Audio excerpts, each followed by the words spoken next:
Puspusan ang pagsasanay ng militar matapos ang idineklarang all-out war ng gobyerno laban sa NPA o New People's Army. Ilang pag-atake naman ang inilunsad ng NPA sa iba't ibang mga lugar sa bansa. Live mula sa Cagayan de Oro City, may report si Chino Gaston. Chino?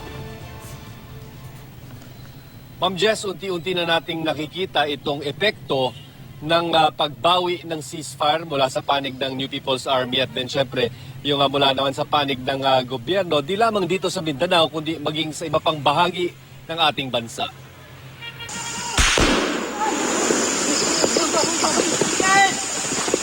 Animoy nasa gitna ng tunay na bakbakan ng mga miyembro ng 25th Infantry Battalion.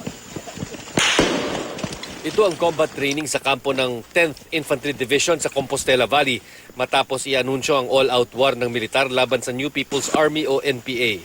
Combination of a hard terrain, tapos dumaan din tayo sa mga tubigan. More or less ganun talaga yung terrain dito sa area kung saan nag-ooperate yung ating tropa. Pagkagat ng dilim, gumagapang ang buong squad nang kunwari ay inaatake sila ng kalaban.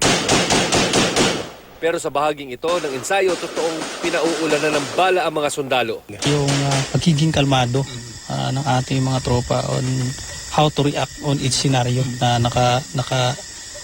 naka-prepare dito sa training na ito. Tinitailor fit natin yung training on the guerrilla war fighting.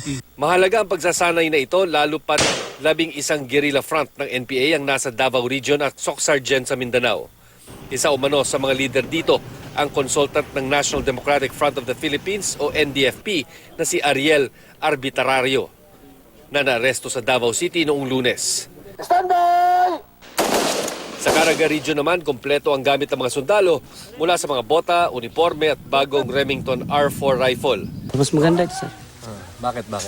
Kasi mas malakas tapos medyo mas magaan siya.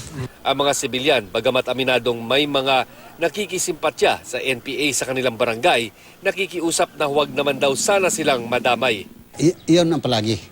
Nadadamay ang mga sibilyan. Mas lalo nilang katakutan yung mawala sila ng mga pagkain. Pagtitiyak naman ng militar, mga armadong rebelde lang ang kanilang puntirya. Sisiguruhin po natin na tanging ang mga bahagi lamang ng meron tayong military targets, yun lamang po ang ating papasukin. Wala pong indiscriminate firing, wala pong indiscriminate sending of using of artillery pieces. Pero sa Tigbao, Zamboanga del Sur, 2 pamilya ang napilitang lumikas matapos makasagupa ng militar ang 10 hinihinalang rebeldeng NPA. Sa Talakag, Bukidnon naman, pinatay di umano ng NPA ang isang lalaki na kinilalang si Lito Atoy at binihag ang isang pulis na si PO3 Jerome Natividad. Ayon sa nagpakilalang Ka-Emil ng NPA Northern Mindanao, isang bandido umano si Atoy kaya hinatulan ng kamatayan. Ilang sasakyan at construction equipment din ang inagaw at sinunog ng mga rebelde. Sa Itogon, Benguet naman, 2 truck ng Philex Mining Corporation ang hinarang ng mga nagpakilalang miyembro ng Chadley Molintas Command ng NPA. Dinisarmahan ng security escort ng mga truck na may lamang 20 tonelada ng copper concentrate at saka sinunog. Sa Quezon, 4 na bagong heavy equipment naman ng isang construction company ang sinunog daw ng mga hinihinalang NPA.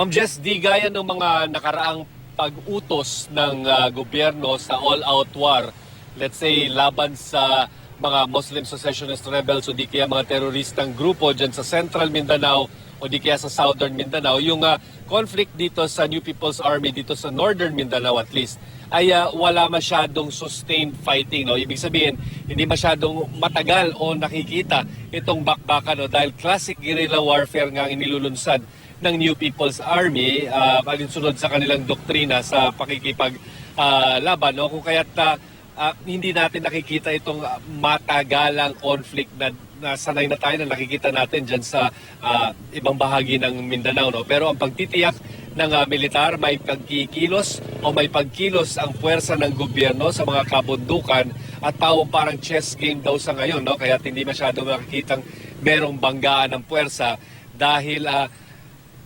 kumikilos muna para pinipreposition yung mga troops natin para eventually ay makubkob at mahuli rin itong mga tinatawag na leader ng different fronts dito sa Mindanao. Ma'am Jess. So kumbaga Chino, bago man yung mga gamit ng ating mga sundalo, lumang kaaway at lumang strategy at taktika pa rin yung kanilang gagawin. No? Yes. Pero sa totoo lang, Chino, bagamat pinakita natin na ready yung ating mga sundalo at talaga namang pinaghuhusayan nila yung kanilang training, sa totoo lang, wala pa akong naaalala na sundalong nakausap ko na gusto rin ng giyera. Kasi ang perception, di ba, parang gustong-gusto nilang tugisin tong NPA. Pero sa totoo lang, if you ask them, wala akong naaalala na natutuwa sila na nakikipagbakbakan sila. Kasi yun yung sinasabi rin ni Ramos dati, no? Na walang pinaka may gustong magkaroon ng katahimikan kundi yung mga sundalo mismo. Kapayapaan. Tama ka dyan, Ma'am Jess, no? Kasi syempre, sa suma total, ang nagtataya talaga ng buhay sa anumang conflict ay yung mga combatants, no? And in this case, sa panig ng gobyerno, itong mga sundalo natin na nasa front lines at kung sa kabilang panig naman, sa New People's Army, syempre, yung kanilang mga fighters na nasa kabundukan, no? At yun nga lang, yung political yung political process, no, mayroong utos talaga na itigil itong ceasefire, bawiin yung ceasefire for whatever reasons, maging yung reasons ng NPA o yung reasons din ng gobyerno, no. At kailangan sumunod talaga, no. At they're just following orders, pero kung may choice lang daw, no, ayon sa mga sundalo na kausap natin dito sa Northern Mindanao, no, ay sana na nga, no, wala na sanang away, matuloy yung ceasefire dahil sila daw ay naramdaman nila, no, itong payapa at napakatahimik na kapaligiran at parang napaisip pa sila, no, na parang mas maganda pala talaga pag walang bakbakan, lalong-lalo na nang umiiral itong ceasefire sa pagitan ng gobyerno at ng New People's Army. Pero Chino, di ba nakita natin yung mga modernong gamit na ginagamit na ng militar sa enkwentro dati dun sa mga kalaban sa Mindanao, yung mga Moro rebel groups, no? Merong mga ginagamit ng drone, etc. Ito, hindi pa nila ginagamit dito sa kampanya against the NPA, no? Ma'am Jess, I suspect, no, na ginagamit ito, no, bagamat hindi nga pinapakita sa lokal na mga yung mga local populace natin, no, at maging sa atin na hindi natin ito nasisilayan. Bukod lamang dito sa mga bagong procure na mga baril, no, mas malalakas na uri na variant nitong lumang M16 rifle natin, no, napalitan na ito ng Remington na R4 kung tawagin, mas malakas, mas madaling bitbitin. Pero ang ating pagkakaintindi, meron pang ibang mga equipments na ginagamit sa ngayon, no? Pero hindi pa kasama dito sa equation yung mga bago nating mga military assets, no? Gaya ng mga helicopters at yung mga aeroplano, no? Pero ang pagkakaintindi natin dito, ang commitment ng gobyerno ay gagamitin itong lahat ng mga bagong kagamitan natin para tugisin itong mga leaders, no? Dahil personality-based daw yung hunting ngayon, no? Itong mga leaders ng New People's Army dito sa Mindanao. Ma'am Jess. Itong mga Remington na to, ito yung mga US made, no? Hindi natuloy pa yung pagbili sa Russia, 'di ba? Nagkaroon ng nainis si President Duterte kung ayaw ng mga Amerika magbigay ng baril, bibili sa Russia. So itong mga gamit nila, US made pa rin itong mga to.